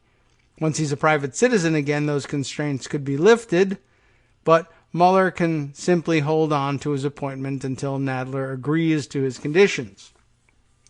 It's been 2 months since Mueller completed his report, and in working desperately to keep Congress off the path to impeachment, Nadler has managed to secure testimony from 0 witnesses about it. By contrast, former FBI Director James Comey appeared on Capitol Hill to testify 2 days after he concluded the Clinton email investigation. Nadler could have subpoenaed other Mueller investigators, right, who have moved on to private life. He could have opened an impeachment inquiry, which would give him a forceful legal argument that he's entitled to all the testimony and documentation he needs to determine whether the House should recommend Trump be removed from office. Democrats have decided instead to seek piecemeal rulings from courts that won't actually yield any disclosures, at least until Trump has exhausted his appeals. Impeachment advocates worried all along that the Democrats' dithering and self-doubt would create a number of perverse consequences, that the public would interpret their irresolution as a sign that Trump's presidency is not a crisis, that Trump himself would fill the void of inaction with propaganda and defamation and selective prosecution, exacerbating public confusion when the truth is actually quite simple. These fears are all rapidly materializing And the fact that the Democratic approach is failing has yet to dawn on anyone who has the power to change course. A rather harsh assessment, but I think a relatively accurate one, and a good reminder as we get back to live shows for the week that it's your job, even if you support Nancy Pelosi in all of this, is to publicly push for more and more aggressive pushback from Democrats, whether that reaches the level of impeachment or not. You're supposed to help keep the fire under her lit. I believe, and if you support her, you probably believe that's actually what she wants. Whether she has a plan to arrive at impeachment at some later point or not, surely she wants public pressure for more investigation to continue, and that will be your job. All right. Let's see. Other items that make sense to share with you. Let's see. Let's click in on a few more of these that were left over from last week. You've probably imagined that we've covered this topic relatively well, but once again, we will depend on someone else's outside organization of thought for us, and in using this article to clarify our thinking and reset where we are for the coming week. Arthur Delaney wrote this piece for HuffPost last week. The Trumpification of the IRS. Behold, we are instructed to behold the many ways Donald Trump has bent the agency to his will. Let's take a look. The Internal Revenue Service is starting to look like the partisan tool that Republicans accused it of being during the Barack Obama administration. Once again, projection at the heart of everything they do. The Donald Trump administration has assumed more control than its predecessors over how the agency writes tax regulations, has ordered unpaid IRS workers to process tax refunds during the government shutdown, has intervened to block Democrats' request for the president's tax returns, and, as we learned last week, buried a staff memo outlining how the agency should respond to such requests. Under federal law, when certain members of Congress ask for private tax information, the IRS has no choice but to hand it over, according to that legal analysis, which the Washington Post exposed last Tuesday. That's contrary to the administration's position, gee whiz, which is that the disclosure would be unconstitutional. An IRS spokesperson said that the memo is not the agency's position, that it hadn't been finalized, that Commissioner Charles Rettig hadn't seen it before, and that the IRS never sent the document to its parent agency, the Treasury Department. The memo was written by unnamed staffers sometime in the fall, when the prospect of Democrats retaking the House of Representatives and using their power to seek Trump's taxes was already a major news story. The president has long refused to make his returns public. I suspect that the memo was not drafted by a summer intern, said Jeff Hauser, director of the Revolving Door Project, an anti-corruption initiative of the Liberal Center for Economic and Policy Research. Democrats asked last month for 6 years of Trump's personal and business tax returns. That phone's supposed to be off, ladies and gentlemen. Apparently not. Only to have the Treasury Secretary, Steve Mnuchin, rebuff their request, even though the request was addressed not to him but to Rettig, since it's the commissioner who traditionally handles requests for private tax information. The tax code says that if the Treasury Secretary wants to step in and enforce tax laws himself, he's supposed to give Congress 30 days notice that he plans to revoke responsibilities previously delegated to the commissioner. Mnuchin did not give any notice before taking command of the tax return request, nor has he justified not giving notice. In response to queries from Democrats at committee hearings, both Mnuchin and Rettig have simply said that the Treasury supervises the IRS, and Rettig has said little else. Charles Rettig has taped his mouth, or maybe Mnuchin taped his mouth. Representative Bill Pascrell, Democrat of New Jersey, a member of the Tax Writing Ways and Means Committee, told HuffPost last week he's out of the picture. He's irrelevant.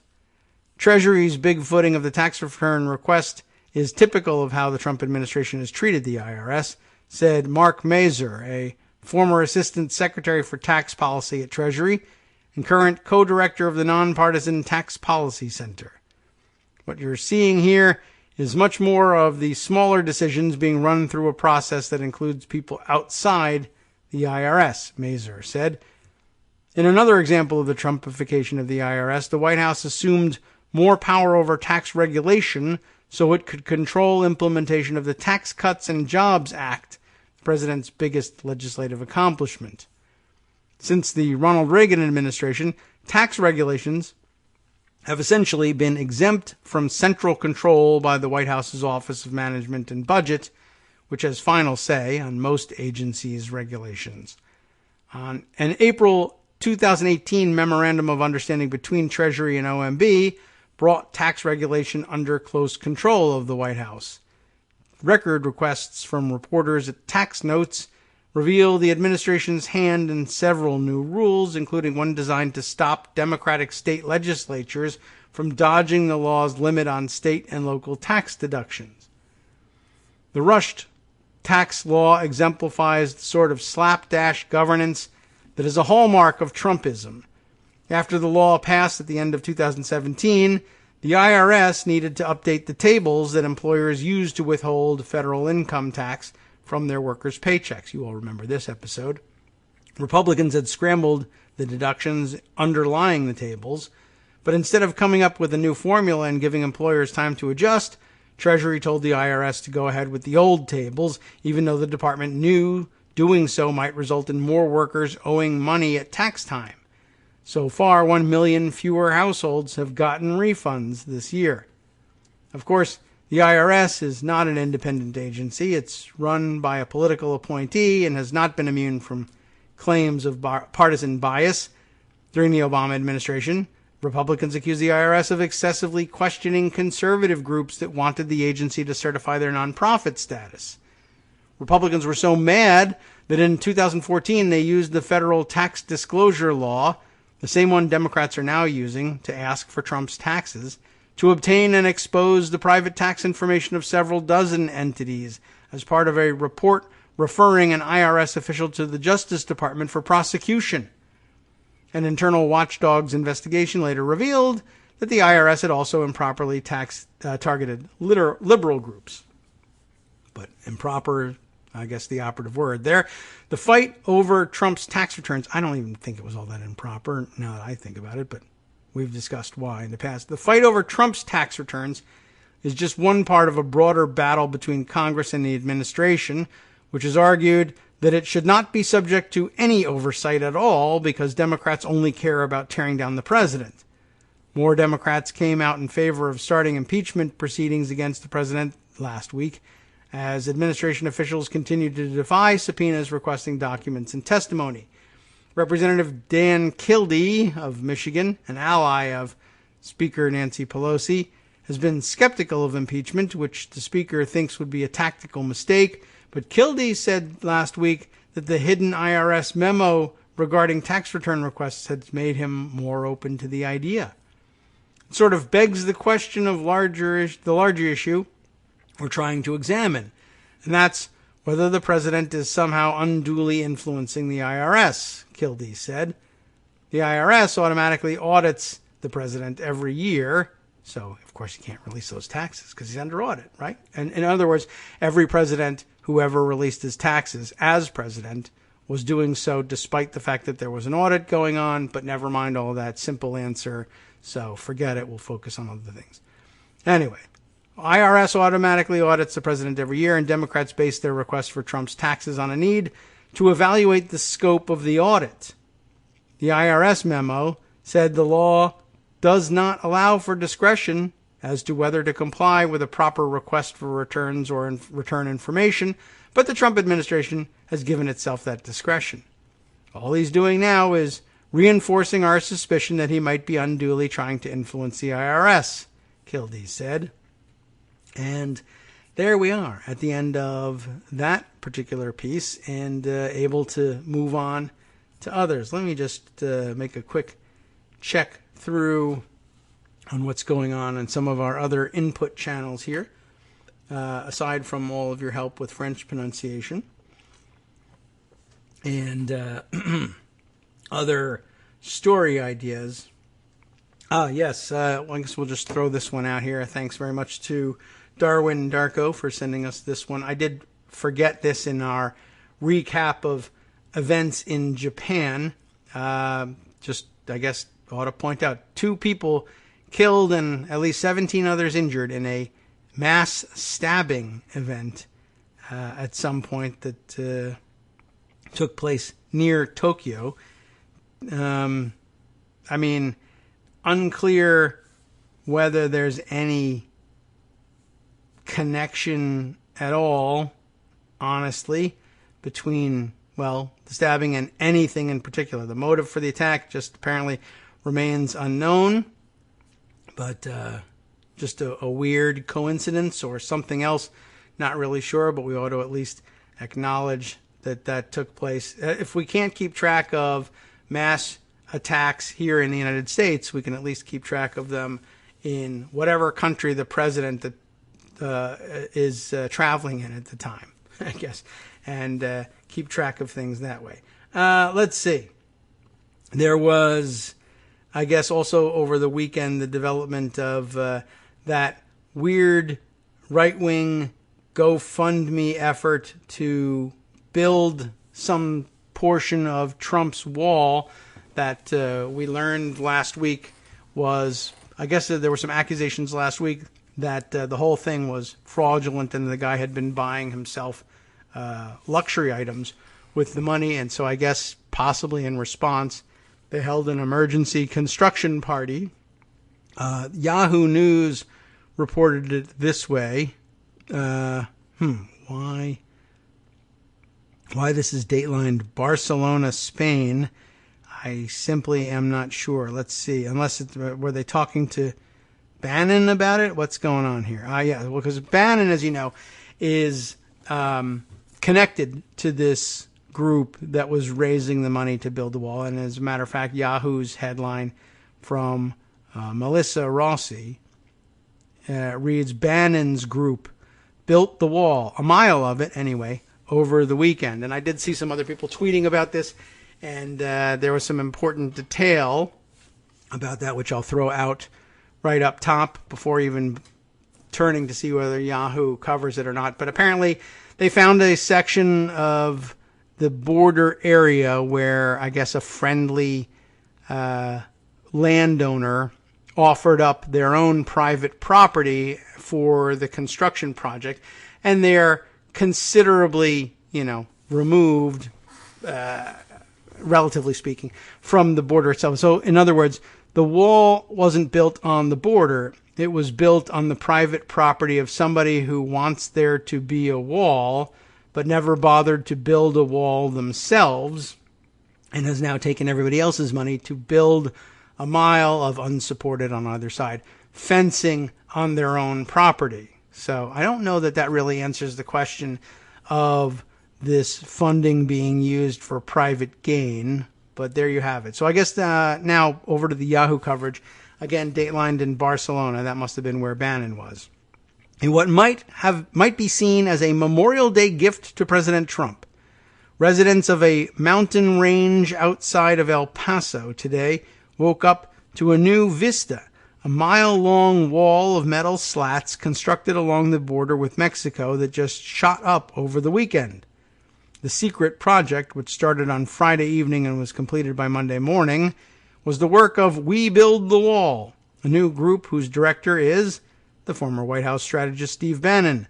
The CEO is Air Force veteran Brian Colfage. He's the guy accused of taking the money and buying yachts with it, who had raised $20 million to build the wall through his GoFundMe project, but it appeared to be floundering until Bannon took the helm. Bannon, who for much of the weekend was in Kazakhstan, of all places, for a geopolitical seminar, why, I don't know, says the project, overseen by construction mogul Tommy Fisher of North Dakota-based Fisher Industries, I wonder if that's the guy who Trump has been trying to steer the contracts to, involved hundreds of workers and cost $6 million. I guess we can actually check in on that relatively quickly because I have the Washington Post piece from last week close enough at hand that if I can scroll through, we might be able to see if we turn up Fisher's name in all of this. Not so. There he is. Fisher. There we go. So that's the guy. So I guess after negative publicity about trying to steer contracts to him and negative publicity about Kolfage stealing the money, Bannon gave direction from Barcelona and or Kazakhstan that the construction ought to take place over the weekend. And here, plop down $6 million of the 20 and build a mile-long stretch of wall on some guy's property. So, where were we? We were with Bannon and Fisher here. Who's speaking in this case? Bannon, for much of the weekend, was in Kazakhstan. Said the project, overseen by Tommy Fisher, involved all the hundreds of workers, $6 million cost. He said the group asked local authorities, what is the most dangerous part of the border with Mexico? And they were pointed to this precarious mountain strip. Quote, where the cartels and asylum seekers are coming in, unquote. Nice conflation there. Both cartels and asylum seekers, because we need to be afraid of the asylum seekers. They're the ones who are actually coming. Cartels sound scarier, so we'll just talk about them. Come in through a gap between two 21-mile strips of completed wall. Maybe. The group hastily, quote, purchased the rights, unquote, to the land and went at it Friday evening. We had to catch them by surprise, says Bannon, who predicts residents are, quote, gonna freak out, unquote, when they see what was erected over the past 2 days. A private landowner has put up a very large fence. Yikes. Perhaps construction is Bannon's new calling. His political activities in Europe, geared to shift the EU to the hard right, didn't go as well as anticipated in parliamentary elections this weekend. The nationalist and populist parties he's been advising across the continent, among them Italy's La Lega, headed by Matteo Salvini, and France's National Rally Party of Marine Le Pen, did make gains in elections. Both parties came in first in their respective countries, with National Rally beating out the La République En Marche party of French President Emmanuel Macron. Because there was French in there, I had to make it a stilted read. That's the way you know that I don't know French. Just reminding you. However, others, such as Dutchman Geert Wilders' anti-Islam Party of Freedom, were trounced, losing all 4 of their currently held parliament seats. The Bannon-advised anti-immigrant, anti-abortion Vox Party, a newcomer in Spain, which took 10% in last month's national elections, scored scarcely 6% in this weekend's elections. Most EU countries saw a record turnout of over 50%.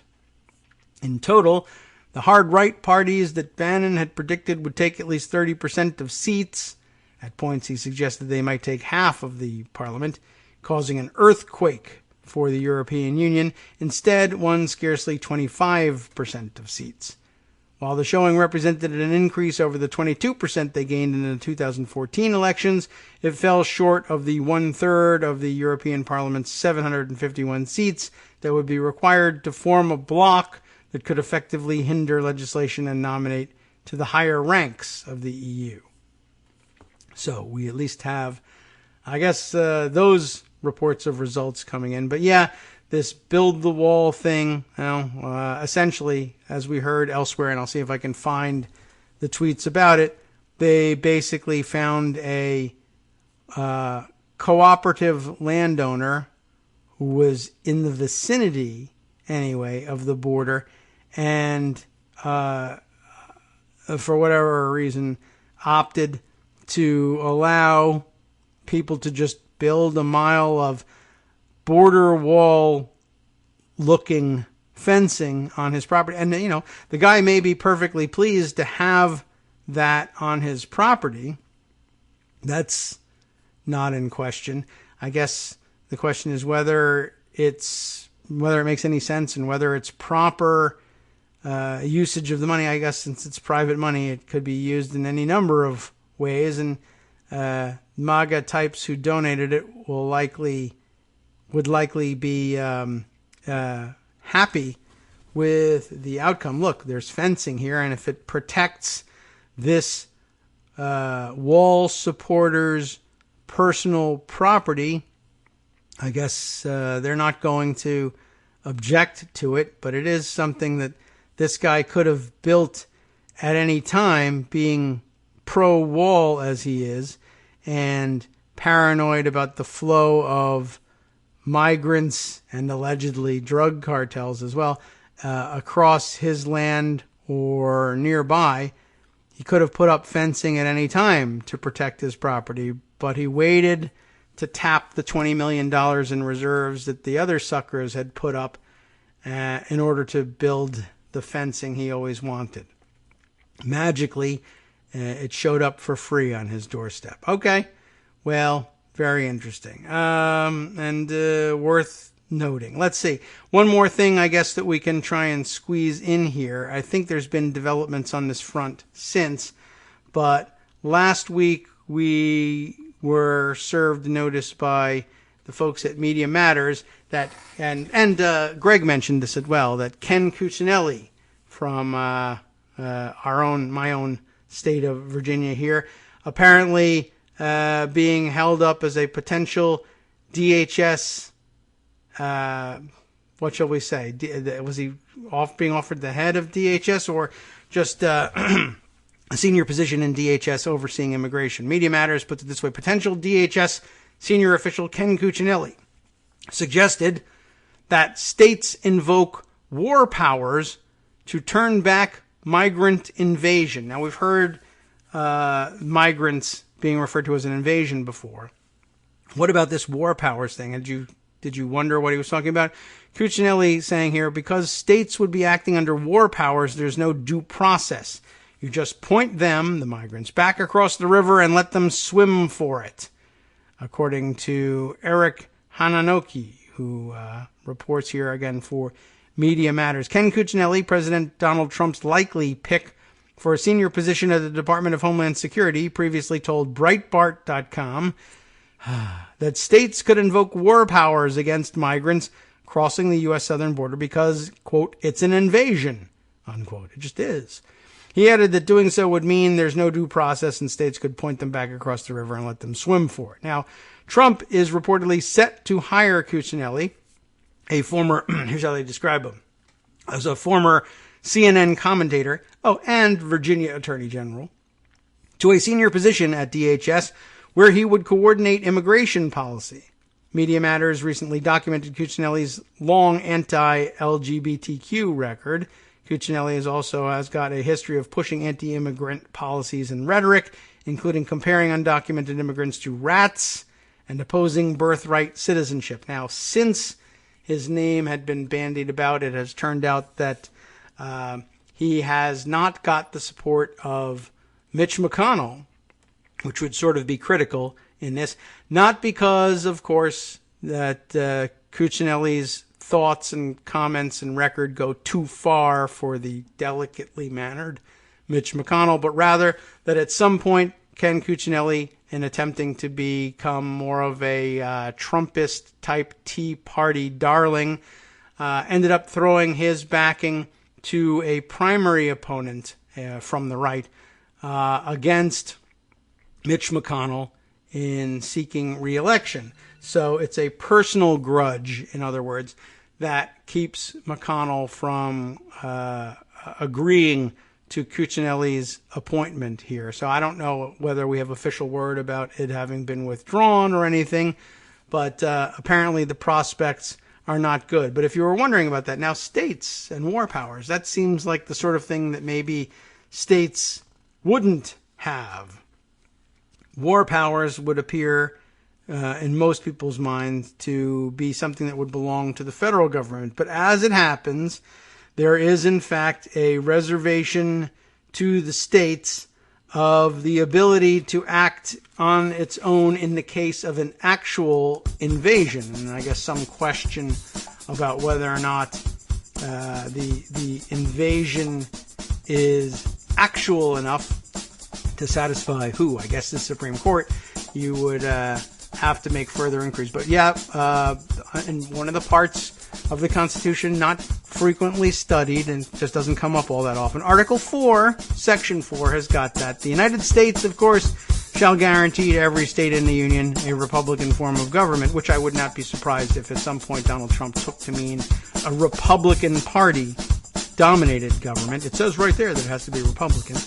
Anyway, it also says it shall protect each of them against invasion. And, well, if we don't hold up to that, apparently the states can exercise their own discretion when they are actually, in their opinion, under invasion. There's actually, and now I've lost my bookmark here of the actual section that we're discussing, but okay, there you have it.